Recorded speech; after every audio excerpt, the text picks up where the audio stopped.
Hello বন্ধুরা, কেমন আছো তোমরা সবাই? আশা করি তোমাদের 1st জানুয়ারি সবার ভালো কেটেছে। আর সবাইকে নিউ ইয়ারের অনেক অনেক শুভেচ্ছা জানাই। নতুন বছর তোমরা ভালোভাবে কাটাও।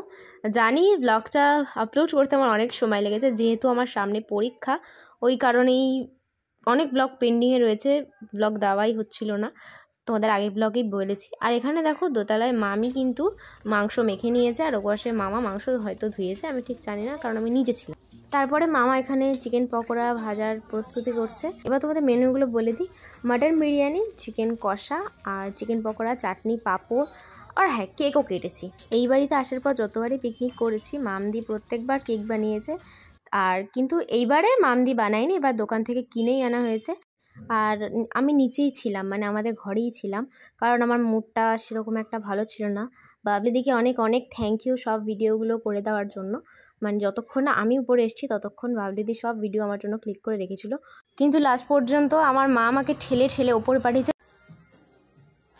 দিশা এখানে বসে আছে, কোনো কাজ করছে না, না কোনো কাজ করছে, হ্যাঁ না রেডি হয়ে বসে আছে, শুধু ফোন ঘেটে যাচ্ছে। আর এই বেলুন গুলো সব আমরা সাজিয়েছি। বাহ বাহ, আর গুলো ফুলানো বাঁধলো কে? সব বেলুন গুলো আমরা।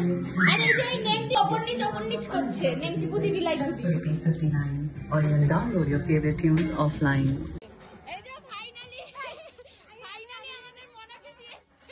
তারপরে মা যেই ওপরে এসেছে, আমি নিচে চলে গেছি রেডি হওয়ার জন্য।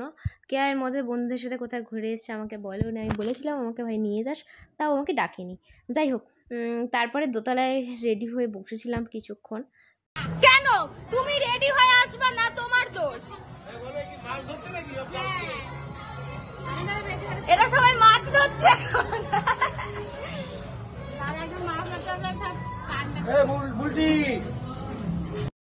এখন প্রায় 11টা বাজে, আমি তারপরেও এখনও উপরে আসিনি।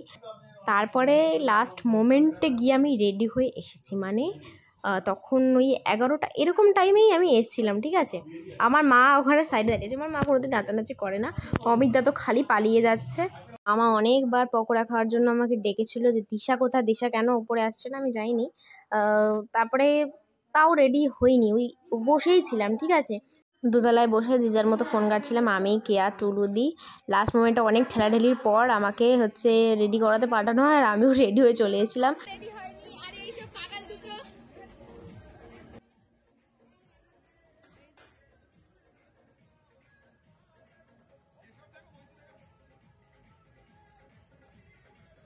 তো দেখো ফাইনালি আমি কিন্তু চলে এসেছি তোমাদের সামনে রেডি হয়ে। আর দেখো 10:30 বাজে, আমি বলেছিলাম না ওরকম টাইমেই আমি রেডি হয়ে ওপরে গেছিলাম। তো আমি ভেতরে একটা হাইনেক টপ পরে নিয়েছিলাম, তারপর থেকে একটা ভাইয়ের হুডি পরে নিয়েছিলাম। আমি ভাবতে পারিনি আমার ভাই আমাকে হুডিটা পরার জন্য দিয়ে দেবে, কারণ কখনোই আমাকে ওর কোনো জামা দেয় না। আর নিচে একটা বেগি জিন্স পরে নিয়েছিলাম, চুলটা এখন আঁচড়ানো বাকি হয়েছে। তো চলো এইবার ওপরে যাওয়ার পালা।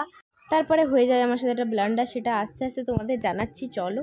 আর সত্যি এই নাচের ভিডিওগুলোর সময় এই যে গানগুলো কেটে দিতে হয় না, খুবই খারাপ লাগে কপিরাইটের জন্য। এবার কী বা করবো, গান ছাড়া না কেমন লাগে। এইবার পুচুদি আসেনি, পুচুদিকে মিস করছি, কারণ বাবলিদি পুচুদির পেছনে প্রচুর লাগে, আর সেইটা দেখে খুবই মজা লাগে।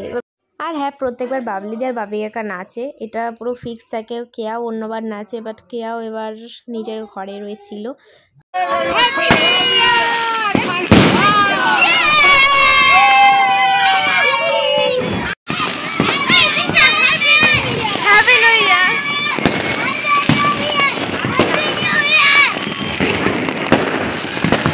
This is Amita, Mamdi.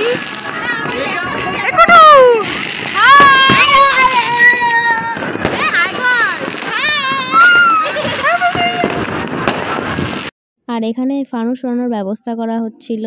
ছাদের লাইটটার জন্য না একটু সমস্যা হয়, মানে টপ ছাদে আর কি, নিচের ছাদে লাইট আছে, বাট এই টপ ছাদে একটু সমস্যা হয়। যাই হোক, ফোন টোন তো অনেক আছে, ওই ফোনের লাইটেই হয়ে গেছে। আর তারপরে বক্স আনা হয়েছিল ছাদে, এবার গান চলছিল, সেই কারণে সাউন্ডগুলো এখানেও অফ করে দিয়েছি। আর অনেক বাজি আনা ছিল, অনেক, মানে কী দিয়ে বোঝাবো তাই ভাবছি। 24 ইঞ্চির টিভির যে বক্সটা যেটাতে দেয় আর কি, টিভিটা যেটাতে দেয়, ওই বক্সের এক বক্স হবে। বেশিরভাগ বাবলিদি, তারপরে অমিতদা, মামা, সবাই মিলেই মানে বাজি ফাটিয়েছে। আমি আর কি এক কোণায় দাঁড়িয়ে দাঁড়িয়ে সব কীর্তি দেখছিলাম আর কি। যাই হোক, সেটা দেখতেই পাবে তোমরা, দেখো। আর এই বাজিটা হয়তো চটপটি ছিল, হ্যাঁ চটপটি মনে হয়।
কি বাজি লাগবে তোর? কি? তোর কি বাজি লাগবে? কি বাজি লাগবে?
খালি পাইনি তো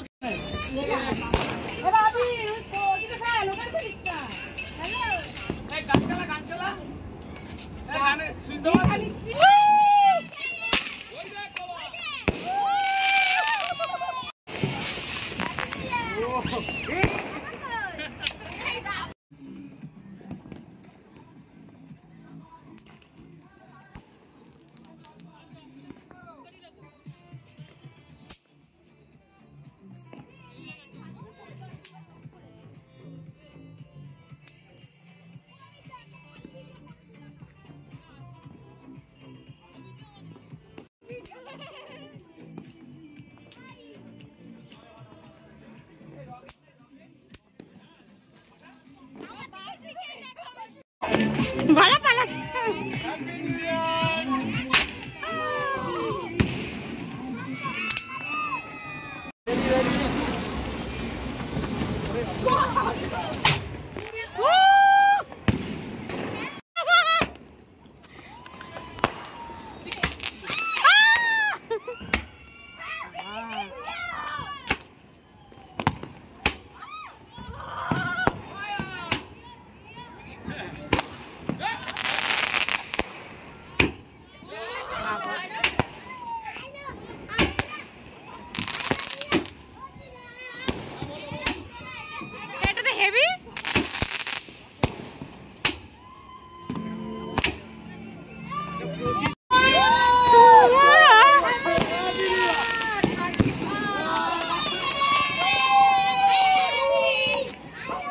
চলো বন্ধুরা, এবার অনেক বাজি ফাটানো হয়েছে। আর ছাদে যে এত ঠান্ডা তোমাদেরকে বলে বোঝানোর নয়।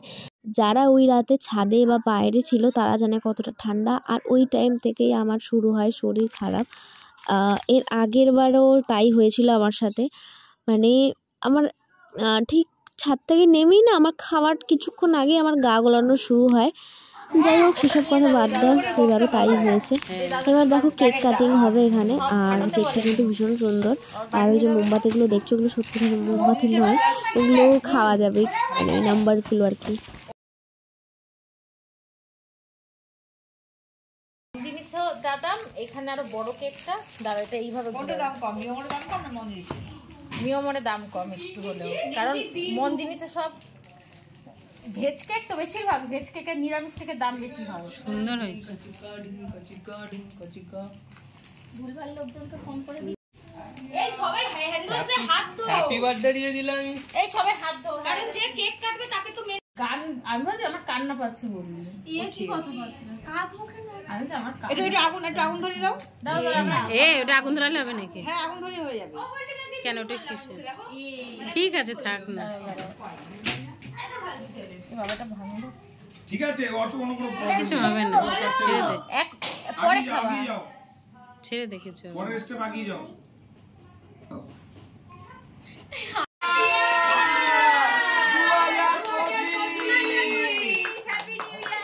দিশা ভালো করে বস, তো ওরকম করে বলিস। এই বাবা ছুরিটা নিয়ে নাও, ছুরিটা নিয়ে নাও, হাত থেকে ছুরিটা নিয়ে নাও, ছুরিটা ধুয়ে কাটো, ধুয়ে নাও। বিরিয়ানির গন্ধে আমার আরও গা গোলানো শুরু হয়। লাস্টে আমি ওখানে খেতে তো পারিই না, আমি ঘরে চলে আসি। ঘরে এসে তারপরে আমি কিছু খাইও নি, আমি শুয়ে পড়েছিলাম, কারণ আমার প্রচুর গা গোলাচ্ছিল, জানি না কেন। তারপরে জামা ছেড়ে ফ্রেশ হয়ে আমি ঘুমিয়ে পড়েছিলাম। মা উপরেই খেয়ে নিয়েছিল, আর বাবা তো ক্লাবে পিকনিক ছিল। বাবা 12টার মধ্যে বাড়ি চলেও আসে। বাড়ি এসে ছাদে গেছিলো, দেন খাওয়ার সময় বাবা নিজের মতো নিচে নেমে চলে আসে, কারণ বাবা ক্লাব থেকে খেয়েই এসেছিলো। যাই হোক, আজকের মতো ভিডিওটা এইটুকুই। কেমন হয়েছে অবশ্যই কমেন্ট করে জানিও, আর সাবস্ক্রাইব করে দেও। টাটা।